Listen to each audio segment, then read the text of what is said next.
안녕하세요. 타이포그래피 두 번째 시간입니다. 지난 한 주간 동안 즐거운 시간 보내셨나요? 오늘은 복스라는 사람이 만든 복스의 서체 분류법에 대해서 알아보도록 하겠습니다.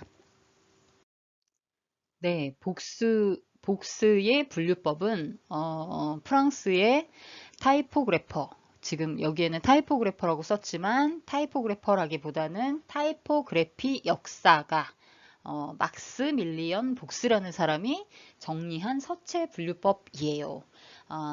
이 막시밀리언 복스라는 사람은 1894년에서 1974년까지 살다가 가신 분이고, 이분은 여러 이런 단어들이 영어권, 불어권, 독어권에서 각각 다른 의미로 사용되는 그런 혼동과 모호함을 해소하기 위해서 전혀 새로운 명칭을 부여하는 서체 분류법을 고안하였다고 합니다.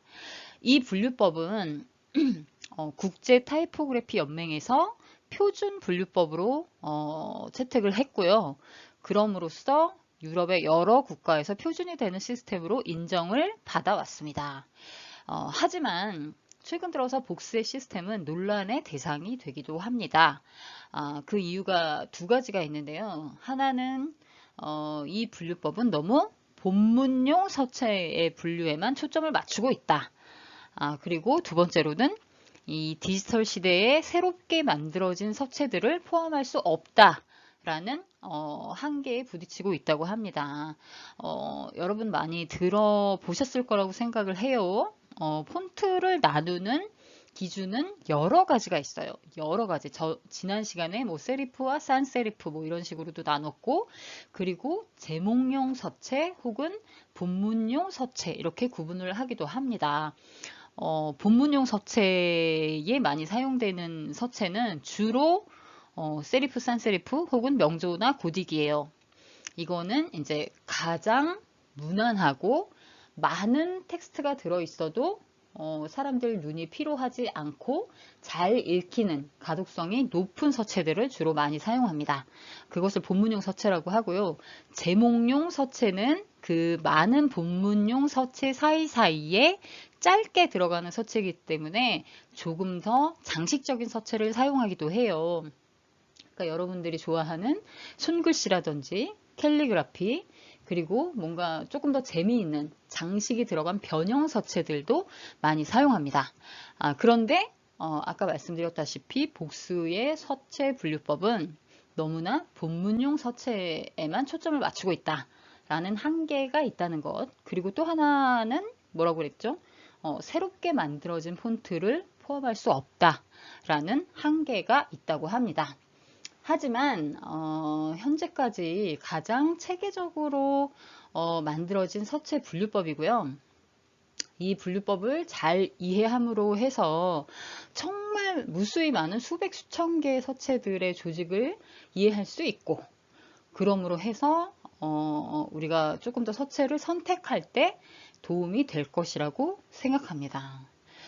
그러면 복스가 정리한 영문 서체에 대해서 알아보겠습니다. 여러분들이 보시다시피 그 복수의 분류법에는 휴머니스트 스타일, 그리고 게럴드 스타일, 트랜지셔널 스타일, 디둔 스타일, 슬랩 세리프 스타일, 그리픽 스타일, 스크립트 스타일, 그리고 디스플레이 스타일, 블랙 레터 스타일, 모노타이프, 모노 스페이스 스타일, 이렇게 10가지 정도로 크게 분류를 해 두었습니다. 오늘은 요 앞에 있는 두 가지 휴머니스트 스타일과 게럴드 스타일에 대해서 먼저 알아보도록 하겠습니다. 자, 복스의 분류법 중에서 가장 먼저 휴머니스트 스타일에 대해서 알아보도록 하겠습니다. 지금 이제 1450년이라는 말이 처음 나오는데요. 1450년은 아주 중요한 해입니다. 우리처럼 타이포그래피나 편집 디자인이나 인쇄물에 대해서 공부를 하는 사람들에게 1450년은 가장 굉장히 중요한 해입니다. 왜냐하면 1450년은 여러분들 다 아시다시피 구텐베르크라는 사람이 그 활판 인쇄술을 처음 만들어낸 해예요. 그래서 뭐 누군가는 그런 얘기를 한 적이 있어요. 20세기, 그러니까 20세기에 만들어진 발명품 중에 가장 위대한 것 중에 하나가 활판 인쇄술이다 라는 말을 한 적이 있어요. 예전에 이제 뉴욕 타임즈에 나왔던 기사인데, 하여튼 그만큼 굉장히 중요한 계기가 됐던 1450년에 인쇄물이 처음 등장을 했죠. 그래서 초기 인쇄물 시대에 가장 중요한 것은 무엇이었냐면, 그 이전에 인쇄술이 나오기 이전에 손으로 썼던 그런 글자들, 우리 뭐 최근에 개봉했던 작은 아씨들이나 이런 영화를 보면 펜으로 이렇게 글을 쓰는 장면들이 많이 나와요. 그래서 저는 그 펜글씨가 너무 예쁘더라고요. 되게 아날로그하고 자연스럽고 그러면서 굉장히 클래식한 그 폰트 글자들이 너무 예뻤는데, 이 시대에 1450년대에는 그 펜글씨와 얼마나 폰트들이 비슷한가, 인쇄한 글자가 굉장히 얼마나 손글씨 같고 자연스러운가 하는 것이 그 서체가 얼마나 성공적인지, 얼마나 좋은지, 그런 성공 여부를 가름하는 판단 기준이 됐다고 해요. 그래서 한마디로 말해서 손글씨 양식을 흉내내어 등장한 활자 스타일이다, 이렇게 보시면 되고, 그 지금 이 화면 아래에 보면 라지라는 글자가 있는데, 라지가 중요한 것은 아니에요. 라지가 중요한 것은 아니고 그냥 LARGE라는 이 글자를 각각 하나씩 봐주시기 바래요. 일단 설명을 하자면, 지금 이 L이나 R을 보면 일단 세로 기둥이 두껍고, 그리고 양옆으로 세리프가 지나가고 있어요. 그런데 이 세리프는 이 세로 수직 기둥을 기준으로 해서 좌우 대칭이 아닙니다. 좌우 대칭이 아니고, 여기 보면 이 왼쪽과 오른쪽이 이 세리프의 모양이 달라요. 조금 다르고, 그리고 어쨌든 굵은 수직 기둥과 가로획이 부드럽게 연결이 되는 그런 모양이 있다. 그리고 두 번째로 획의 굵기는 펜으로 쓴 것과 비슷한 굵기 변화가 있다. 가령 여기 A자 이 획과 뭐 이 R자 이런 데를 보면 이 획이 구부러지는 것이 굉장히 자연스럽죠. 정말 펜으로 쓴 것 같은. 그리고 폰트를 기준으로 할 때 이런 글자의 축을 많이 이야기를 해요. G나 E처럼. 자, L이나 A나 R은 수직으로 글자들이 이루어집니다. 그런데 G하고 E는 약간 기울어진 것을 알 수 있어요. 이것은 뭐냐면 그 서체의 가장 얇은 부분을 서로 이어보는 거예요. 그러면 그 서체의 획이 나옵니다. 기준이 나오고, E도 마찬가지로 그 서체의 가장 얇은 부분을 연결을 하면 그 서체의 획이 나와요. 이렇게 수평이 아니라 약간 기울어진 것, 서체의 획이 기울어진 것을 알 수 있고, 또한 그나마도 G하고 E의 획도 평행하지 않고 약간 다르죠. 약간 다르다는 것을 알 수 있고, 그리고 이 4번, 숫자 4번을 보면 각각 글자의 가로폭도 각각 다르다는 것을 알 수 있어요. 이렇게 각각 글자의 그 길이가, 폭이 각각 다르다라는 것을 알 수 있죠. 그리고 획의 끝 마무리가 이렇게 끝 마무리가 뭉툭하다는 것도 알 수 있습니다. 그리고 이자 이게 열려 있잖아요. 이만큼.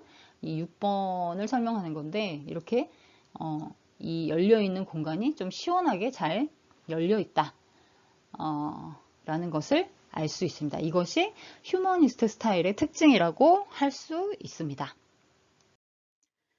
자, 그러면 휴머니스트 스타일을 가장 대표하는 그런 서체를 한 3가지만 알아보도록 할게요. 그 중에 하나는 골든 타이프, 그리고 하나는 센토, 하나는 캐널리라는 서체입니다. 이것은 아까 말씀드렸다시피 회계 굵기와 그리고 회계 시작과 끝부분 이런 것들, 지금 여기 이렇게 동그랗게 표시가 된 곳들이 있잖아요. 이런 것들을 보면 얼마나 손글씨에 영향을 많이 받았는가를 알 수 있어요. 사실 이런 세리프 서체들은 언뜻 이렇게 같이 놓고 보면 사실 약간씩 차이가 있지만 하나씩 놓고 보면 어쩌면 이렇게 구분을 잘 못할 수도 있어요. 하지만 각각의 시간의 흐름에 따라 변화 발전했다는 것. 지금 이 세 가지는 특히나 휴머니스트 스타일이기 때문에 펜글씨의 영향을 많이 받았다는 것. 그래서 더 어쩌면 구분하기 힘들 수도 있어요. 하여간 뭐 이자, 지금 이제 그 알파벳 이자가 다들 잘 나와 있죠. 이렇게 획이 기울어지고 열려 있는 공간이 시원하다는 거 잘 알 수 있습니다. 자, 골든 타이프는 너무나 유명한 디자이너죠. 윌리엄 모리스가 디자인한 서체예요. 그리고 센터는 브루스 로저스가 디자인한 서체입니다. 그리고 캐널리는 너무도 유명한 프레데릭 가우디가 만든 서체입니다. 자, 휴머니스트 스타일을 대표하는 서체 중에서 센토에 대해서 조금 더 자세히 알아보도록 하겠습니다. 센토는 아까도 말씀드렸지만 브루스 로저스라는 사람이 디자인한 서체예요. 1914년에 미국 보스턴에서 만들어졌고요. 15세기 니콜라스 젠슨이라는 사람이 만들었던 서체를 보다 세련되고 우아하게 재현을 한 서체입니다. 브루스 로저스는 20세기 초반의 미국을 대표하는 타이포그래퍼이자 북 디자이너입니다. 이분이 만든 대표적인 작품으로는 옥스포드 바이블이라는 책이 있어요. 휴머니스트 스타일의 서체는, 휴머니스트 스타일은 베네치안 스타일이라고도 불릴 만큼 이탈리아의 영향을 많이 받은 서체예요. 자, 센토의 대문자, 소문자, 그리고 숫자와 문장 부호들도 잘 봐두시기 바랍니다. 아무래도 펜글스의 영향을 많이 받아서 그런지 문장 부호가 이렇게 다이아몬드 형태를, 펜으로 쓴 것 같은 다이아몬드 형태를 많이 이루고 있어요. 숫자 서체도 잘 봐주시고, 숫자도 되게 예쁘죠. 그리고 A 같은, 소문자 A 같은 경우에는 이 위 공간이 좀 더 길고 아래쪽 공간이 조금 더 좁다고 합니다. 자, E 보시고요. 계속해서 다른 서체들 잘 봐주시고, 네, R이나 ST 이런 서체들도 잘 봐주시면 좋을 것 같아요. 네, 다음은 센토 서체가 본문으로, 본문 서체로 사용된 예를 볼 수 있습니다. 한 페이지 풀로 글자만 이렇게 채워놔도 폰트가 주는 클래식한 느낌이 너무 좋은 것 같아요. 여러분들도 그 느낌을 잘 느낄 수 있기를 바래요. 그리고 오른쪽에 있는 작품은 더 메트로폴리탄 뮤지엄 오브 아트라는 카다로그의 표지고요. 이 영문 서체뿐만이 아니라 이런 로고도 센토를 이용해서 만들어진 디자인입니다. 자, 복스의 서체 분류법. 첫 번째로 휴머니스트 스타일에 대해서 알아봤고요. 두 번째로 여러분과 같이 이야기하고자 하는 서체 양식은 게럴드 스타일입니다. 이 게럴드 스타일은 프란체스코 그리포라는 사람이 베니스의 인쇄업자인 알도 마누치라는 사람을 위해서 디자인한 서체예요. 디자인한 서체는 벤보예요. 벤보. 뒤에 나올 거긴 한데, 이 벤보라는 서체를 프란체스코 그리포가 알도를 위해서 디자인을 했고, 이 벤보를 기반으로 벤보가 중심이 되어서 파생한 서체군을 게럴드 스타일이라고 합니다. 그러니까 어떻게 이게 파생이 됐냐면 처음에 그 그리포의 디자인을 이제 계승을 했어요. 클로드 게리몽이라는 사람이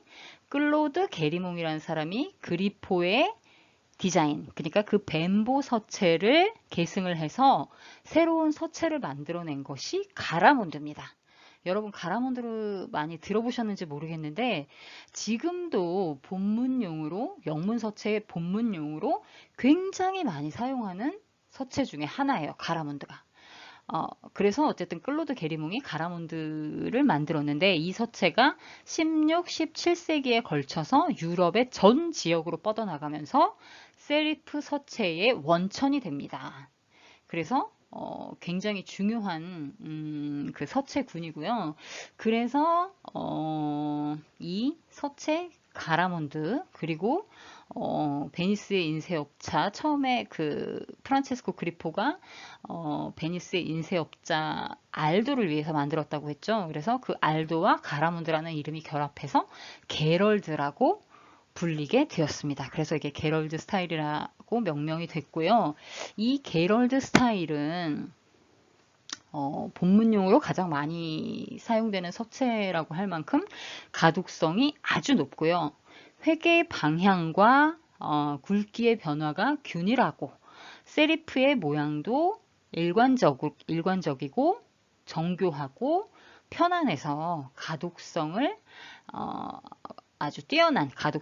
뛰어난 본문용 서체라고 할 수 있습니다.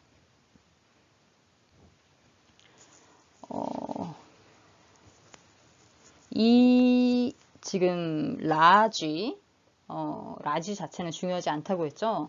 자, 이 서체의 가로 폭을 보면 L이 조금 넓기는 해요. 다른 서체에 비해서 조금 넓기는 했지만 그래도 가로 폭들이 균일한 편이에요. 그리고 서체들이 다 수직 방향으로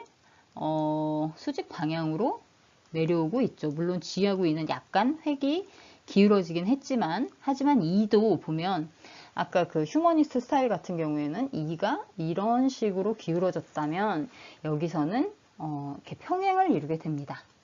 평행을 이루게 된다는 특징이 있죠. 그리고 세리프도 이 수직 기둥을 중심으로 어느 정도 대칭이 되는 모양을 우리가 볼 수 있어요. 그리고 아까도 말씀드렸지만 획의 굵기가 조금 일정하다. 그렇게 변화무쌍하지 않고 대부분 수직을 기준으로 서체가 이루어졌고 그리고 획의 마무리도 이렇게 여기 동그라미 5번을 보면 5번이나 이 R자 이런 걸 보면 굉장히 둥글고 눈물방울처럼 이렇게 둥근 모양으로 획이 마무리가 됩니다. 그리고 이자가 굉장히 특징적이에요. 이 특징을 아는데 굉장히 중요한 역할을 많이 하는 것 같아요. 그리고 이 터진 정도, 이 공간도 그렇게 그 휴머니스트 스타일에 비해서는 조금 크지 않은 그런 특징을 볼 수 있습니다. 네, 게럴드 스타일의 대표적인 폰트를 알아보도록 하겠습니다. 제일 먼저 아까 말씀드렸던 가라몬드 있고요. 그리고 역시 벤보, 아까 이야기했던 벤보 있고요. 그 다음에 사봉이라는 서체가 있습니다. 아까도 말씀드렸다시피 가라몬드는 클로드 게리몽이라는 사람이 디자인을 했고 벤보는 프란체스코 그리포가 디자인한 서체입니다. 사봉은 여러분들 너무나 유명한 얀치 홀트라는 디자이너가 디자인한 서체예요. 좀 알아두시면 좋을 것 같고 이렇게 게럴드 스타일의 서체를 일단 대표적으로 세 가지 정도를 말씀드렸는데, 여기서는 사봉은 이번 시간 말고 다음 시간에 알아봤으면 좋겠어요. 사봉에 대해서는 조금 할 얘기가 좀 길어질 수 있을 것 같아서 다음 시간에 알아보고, 오늘은 가라몬드와 벤보에 대해서 조금 이야기를 하고, 그리고 가라몬드와 함께 이야기할 수 있는 서체 중에 캐슬론이라고 있어요. 그 서체 캐슬론까지 이렇게 세 가지를 한번 알아보도록 하겠습니다. 게럴드 스타일은 우리 처음에 휴머니스트 스타일이 팽글시와 굉장히 비슷하고 그렇게 약간 자연스러운 획이 불규칙하고 자연스러운 그런 서체의 특징을 가진 반면에 게럴드 스타일은 팽글시의 영향에서 많이 벗어나서 조금 일관되고 획의 굵기나 방향이나 이런 것들이 일관되고 정교한 형태로 변화되었다는 특징을 가지고 있습니다. 자, 지금 보고 계시는 서체가 벤보입니다. 벤보는 아까도 말씀드렸다시피 프란체스코 그리포가 디자인을 했어요. 1495년에서 1501년 사이에 만들어진 서체라고 알려져 있고요. 이게 왜 불분명하냐면 사실 이 예전에 이런 서체들은 하나하나의 그런 목판? 혹은 그런 활자들이 인쇄하기 좋은 활자본이 남아있는데 벤보 서체는 그 활자본이 남아있지는 않다고 해요. 다만 지금 우리가 이렇게 볼 수 있는 것은 벤보 서체로 인쇄된 책들이 남아있는 거죠. 그래서 그 책들을 보고 재현한 것이라고 합니다. 어쨌든 그래서 그 서체가 만들어진 그 해가 정확한 것이 아니라 1495년에서 1501년 사이에 이탈리아 베네치아에서 만들어졌다라고 알려져 있습니다. 그리고 인쇄 초기 손글씨 영향에서 벗어나서 균등한 리듬을 지닌 인쇄 전용의 서체이다 라고 알아두시면 될 것 같아요. 대문자하고 소문자 이렇게 생겼고요. 숫자도 굉장히 예쁜 것 같아요. 숫자하고 그리고 무엇보다 아까 그 휴머니스트 스타일 센토에서 봤던 그 문장 부호는 굉장히 뾰족하고 다이아몬드 형태였는데 지금은 이 문장 부호도 굉장히 동글동글하고 균일하게 예쁜 모양으로 바뀌어 있어요.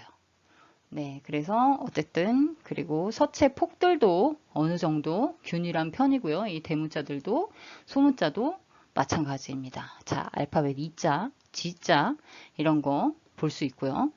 벤보의 특징을 잘 봐두시기 바랍니다. 자, 지금 여러분들이 보시는 이미지가 벤보 폰트로 만들어진 작품들이고요. 그리고 이 왼쪽에 있는 이 이미지는 웹사이트 이미지예요. 웹사이트고 프린스턴 대학의 미술관의 웹사이트입니다. 그래서 여기 그 벤보 서체로 만들어진 이 미술관 로고를 볼 수 있고요. 그리고 가운데 있는 이 더 로얄 파크는 영국의 왕실 공원이에요. 영국 왕실 공원의 아이덴티티 디자인이 또 벤보로 이루어져 있습니다. 그리고 이 왕관에 만들어진 이 나뭇잎은 그 공원에서 영국 왕실 공원에서 가장 많이 볼 수 있는 나뭇잎 세 가지를 가지고 만들어졌다고 합니다. 이 클래식한 폰트와 이 나뭇잎이 굉장히 잘 어울리는 디자인이라고 할 수 있어요. 자, 오른쪽에 있는 이 이미지는 벤보 동물원이라는 그림책이라고 해요. 플래시 그림책이라고 하는데, 자, 벤보라는 서체와 문장 부호만을 가지고 동물원의 느낌을 이렇게 잘 표현했어요. 아주 재밌고, 그 동물의 특징들도 잘 살린 아주 재밌고 좋은 디자인이라는 생각이 듭니다. 여러분들도 1년 동안 타이포그래피를 할 때 폰트를 가지고 이렇게 놀아보는 이런 즐거움을 여러분들이 만끽할 수 있기를 바래요. 자, 이런 작품들을 보면서 우리 그런 느낌들을 잘 가져가 보도록 합시다. 자, 계속해서 가라문드 서체를 보겠습니다. 자, 가라문드는 프랑스 파리에서 만들어진 서체고요. 16세기경에 만들어진 서체라고 합니다. 자, 초기 세리프 서체들을 인쇄라는 용도에 적합하게 아주 가독성 있게 디자인했다라는 평을 받고 있습니다.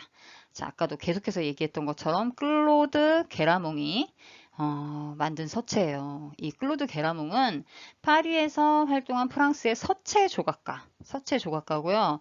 근데 이분이 만들어 놓은 조각한 서체들은 상당량 보존이 아주 잘 돼 있다고 해요. 벨기에나 파리에 있는 미술관에 상당 부분 잘 보존이 되어 있다고 합니다. 자, 우리 가라문드 서체 한번 잘 보도록 해요. 앞서서 설명한 벤보 서체하고 뭐 동일한 균이라서 그런지 상당 부분 비슷한 느낌이 들지만 굉장히 유연하고 세련된 그런 느낌을 가질 수 있습니다. 저도 개인적으로 굉장히 좋아하는 서체 중에 하나예요. 네, 계속해서 가라문드가 사용된 디자인을 볼 수 있습니다. 자, 왼쪽은 시카고 아트 인스티튜트 미술관의 카탈로그 표지가 되겠어요. 네, 알파벳으로만 가라문드 서체로만 이루어진 표지입니다. 그리고 오른쪽 위에 이 조그만 좀 너무 작아서 잘 안 보이는데 CD 자켓이에요. CD 자켓이고 잘 안 보여서 조금 아쉽기는 한데 사람의 옆모습이죠. 조각상인 것 같아요. 조각상의 옆모습입니다. 그리고 아래는 그 루브르 박물관의 아이덴티티 디자인입니다. 이것 역시 가라문드로 만들어져 있어요. 저는 개인적으로 여러 가지 디자인을 하다 보면 그러니까 제가 그냥 개인적으로 느낀 건데 타이포를 주로 이용을 해서 디자인을 하면 대부분 호불호가 없어요. 대부분 좋다고 얘기를 합니다. 그래서 타이포를 좀 심플하고 세련되게 잘 사용을 하면 대부분 사람들은 디자인이 좋다고 하고 시간이 오래 지나도 그게 촌스럽거나 옛날 디자인처럼 보이지 않고 되게 세련된 느낌이 많이 드는 것 같아요. 네, 여러분들 타이포그래피 잘 활용해 보시기 바랍니다. 자, 계속해서 가라몬드가 사용된 디자인이고요. 왼쪽은 편지지와 편지봉투 그리고 명함이 같이 디자인된 이게 어떤 플로리스트가 꽃을 다루는 일을 하는 사람을 위해 만들어진 것이라고 해요. 그래서 레터헤드 그 편지지와 편지봉투 명함 디자인이고요. 가라문드를 이용을 해서 디자인이 된 것을 알 수 있고 그리고 이 초기 애플 로고 Think Different 이것도 가라문드를 이용해서 디자인 됐습니다. 예, 다음은 캐슬론입니다. 캐슬론은 게럴드 스타일의 서체는 아니에요. 하지만 가라문드와 함께 이야기할 만한 서체이기 때문에 여기서 소개합니다. 자, 캐슬론은 1725년에 영국 런던에서 만들어진 서체고요. 윌리엄 캐슬론이라는 사람이 디자인한 서체예요. 자기의 이름을 따서 서체 이름을 만들었죠. 당시에 영국에서는 네덜란드 로만 서체를 많이 사용을 했는데 그게 조금 단조롭고 뭔가 만족스럽지 않았다고 해요. 그래서 근데 이제 캐슬론이 나오면서 이 모든 그런 아쉬움을 다 극복하고 정말 영국 전체에서 굉장히 사랑받고 많이 사용됐던 서체입니다. 아마 지금 오늘 말씀드린 이 서체들은 영문 폰트를 고를 때 아주 어렵지 않게 발견할 수 있을 텐데 여러분들이 이 분류나 역사나 성격이나 그 의의를 제대로 알고 서체를 선택할 수 있으면 더 좋을 것 같아요. 자, 캐슬론의 대문자, 소문자, 그리고 숫자, 그리고 문장 부호입니다. 여러분들 잘 봐두시고요. 그리고 저는 여러분들이 타이포그래피를 할 때 물론 폰트를 잘 사용하는 거 굉장히 중요합니다. 하지만 이 문장 부호를 잘 사용할 수 있었으면 좋겠어요. 그러면 정말 재미있고 아이디어가 넘치는 그런 타이포그래피를 할 수 있을 거라고 생각합니다. 여러분들 잘 활용해 주시기 바래요. 자, 여러분은 캐슬론이 사용된 디자인을 보고 계십니다. 자, 킹스 칼리지, 런던에 있는 킹스 칼리지의 아이덴티티가 캐슬론으로 이루어져 있고요. 지금 너무 작아서 잘 보이지는 않지만 이 이미지 사이사이에 그리고 독자적으로 사용된 이 폰트들이 굉장히 느낌이 좋습니다. 그리고 이 책의 내지는 아무 이미지가 없고 그냥 오로지 텍스트로만 이루어졌는데 물론 이 중간중간에 이렇게 음영의 변화를 줬어요. 이런 것도 되게 재밌고 되게 잘 된 디자인이라는 생각이 듭니다.